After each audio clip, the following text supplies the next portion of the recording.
لله وكفى وسلام على عباده الذين اصطفى اما بعد میرے محترم بزرگوں دوستوں، جیسا کہ آپ سب جانتے ہیں کہ ہمارا شب برات اور رمضان المبارک سارا لاک ڈاؤن میں گزرا اور اب عید کا مسئلہ بڑا ہے، یہ بھی لاک ڈاؤن میں گزرا۔ 1400 سال سے ہم جماعت سے عید کی نماز ادا کرتے ہوئے آ رہے ہیں، کبھی یہ مسئلہ پیش نہیں آیا کہ ساری امت مسلمہ اکیلے کیسے پڑھیں عید کی نماز۔ تو جو مسئلہ قرآن کریم میں نہ ملا، جو مسئلہ حدیث پاک میں نہ ملا، جو مسئلہ اللہ کے نبی کی سنت اور کلام اللہ میں نہ ملے، تو اس مسئلے کو اجماعی طور سے ایسے لوگوں کا اجماع کیا جاتا ہے جو شریعت اعتبار سے شریعت کو جاننے والے ہوں اور شریعت کی باریکیوں کو جانتے ہیں، تو ایسے علماء کا اجماع کیا جاتا ہے۔ میرے محترم بزرگوں دوستوں، عید کی نماز کے بارے میں سارے ہندوستان کے علماء کا اجماع ہوا ہے کہ ہمیں عید کی نماز ہمیں ہی پڑھنی ہے۔ اور سب سے پہلی بات یہ ہے کہ اگر ہم 5 افراد ہیں گھر کے اندر، تو 5 ان میں سے کوئی ایسا ایک تیار ہو جائے جو عید کی نماز پڑھا دے، اور ہم جو ہے ان نیاموں کا خیال کرتے ہوئے جن نیاموں کو ہمیں ماہرین کے حکم نے بتایا ہے، جماعت سے نماز کریں۔ اگر ہم ایک کمرے میں 4 جنے کھڑے ہوتے ہیں، جماعت سے نماز پڑھتے ہیں، تو بہت آرام سے ہم پڑھ سکتے ہیں۔ ایک جنا کوئی ایسا تیار ہو جائے گھر میں سے جو اپنی عید کی نماز پڑھا دے۔ سب سے پہلا مسئلہ ہے عید کی نماز کا۔ عید کی نماز کے اندر 2 رکعت ہوتی ہیں، جیسے ہم اکثر 2 رکعت پڑھتے ہیں، لیکن ان 2 رکعتوں میں 6 تکبیریں زیادہ ہوتی ہیں۔ 3 تکبیریں پہلی رکعت میں زیادہ ہوتی ہیں اور 3 تکبیریں دوسری رکعت میں زیادہ ہوتی ہیں۔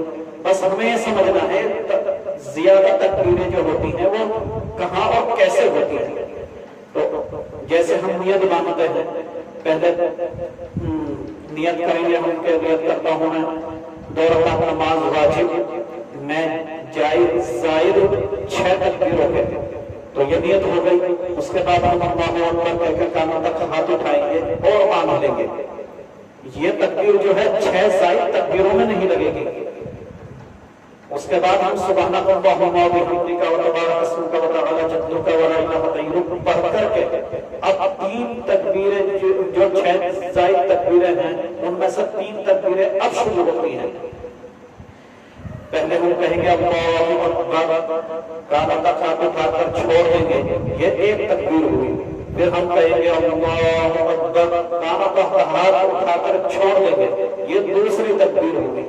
پھر ہم کہیں گے اللہ اکبر، کانوں تک ہاتھ اٹھا کر کے ہم باندھ لیں گے، یہ 3 تکبیر ہو گئی۔ اس کے بعد ہم جیسے اور نمازیں پڑھتے ہیں اسی طریقے سے 1 رکعت کو پورا کریں گے۔ 1 رکعت کو پورا کرنے کے بعد جب ہم دوسری رکعت میں کھڑے ہوں گے تو پہلے سورہ فاتحہ پڑھیں گے، اس کے بعد کوئی اور سورت پڑھیں گے جیسے ہم نے پہلی رکعت میں پڑھی ہے۔ اس کے بعد اب دوسری رکعت کی 3 زائد تکبیریں ہوں گی۔ تکبیر ایسے ہوگی جب دوسری رکعت ہم دوسری سورت ہم دوسری رکعت میں پڑھ چکیں گے تو پھر اللہ اکبر کہہ کے کانوں تک ہاتھ اٹھا کر چھوڑ دیں گے، یہ 1 تکبیر ہوگی۔ دوسری مرتبہ اللہ اکبر کہہ کر کانوں تک ہاتھ اٹھا کر چھوڑ دیں گے، یہ 2 تکبیر ہوگی۔ تیسری مرتبہ اللہ اکبر کہہ کے کانوں تک ہاتھ اٹھا کر چھوڑ دیں گے، یہ 3 تکبیر ہوئی۔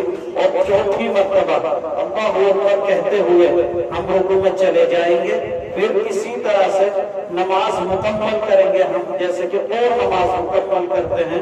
ایک بات کا خاص طور سے دھیان رکھا جائے، کسی وجہ سے ہماری تکبیر زیادہ یا کم ہو گئی تو اس کی پھر ہماری نماز میں جو ہے ہمیں سجدہ سہو کرنا پڑے گا۔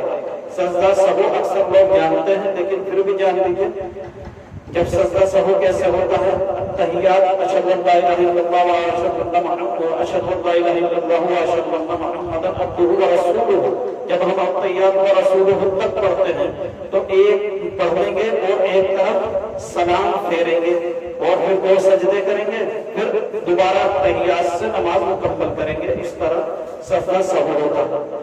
دوسرا مسئلہ ہے خطبے کا. تو خطبے کے اندر عید کا خطبہ باقی ہوتا ہے. جو بھی نماز پڑھائے تو وہ پہلے خطبے میں درود شریف پڑھتے، دونوں درود شریف اللہم صلی اللہ مبارک، اس کے بعد سورہ فاتحہ پڑھتے اور پھر ایک کرسی وغیرہ لے لے بیٹھ جائے.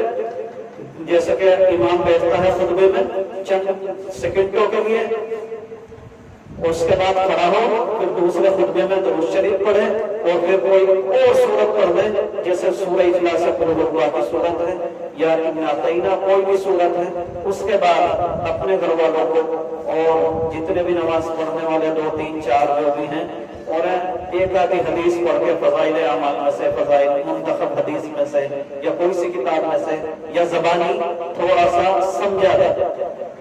اور تیسری بات ہے صدقۃ الفطر کی. میرے محترم بزرگوں دوستوں، جسے اللہ نے وسعت دی ہے اس کو صدقۃ الفطر جو ہے واجب ہے.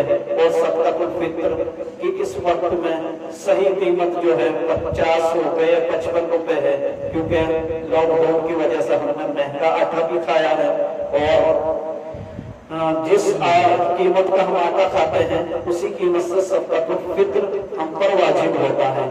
دوسری بات یہ ہے کہ ہمیں زیادہ جو ہے ہمیں اس میں فضول خرچی نہیں کرنی ہے، اپنے پیسے کو زیادہ سے زیادہ بچا کر رکھنا ہے.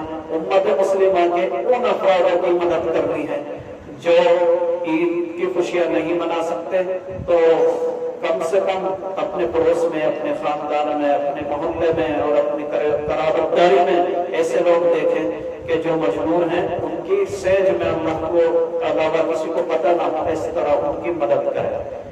امید ہے مجھے انشاءاللہ امت مسلمہ میرے اس ویڈیو پر غور فرمائیں گی، اور میں آپ لوگوں سے یہ درخواست کرتا ہوں جس کے پاس بھی یہ میری ویڈیو پہنچے تو زیادہ سے زیادہ لوگوں کو شیئر کر دیں تاکہ لوگ عید کی نماز کا طریقہ سیکھ سکیں اور سیکھ کر پڑھ سکیں. اگر کوئی جماعت نہیں کرتا اپنے گھر میں 2 3 4 آدمی بھی، تو اگر کوئی الگ نماز پڑھتا ہے تو اس سے بہتر یہ ہے کہ چاشت کی 4 رکعت نماز نفل پڑھ لے.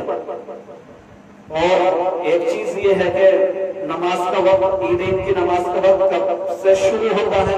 تو میرے محترم بزرگ دوستوں، عیدین کی نماز کا وقت شروع ہوتا ہے اشراق کے وقت سے، اور زوال سے پہلے پہلے اسے ادا کر لینی چاہیے. افضل وقت اس کا چاشت کا ہی وقت ہے. السلام علیکم ورحمۃ اللہ وبرکاتہ. وآخر دعوانا الحمد للہ رب العالمین.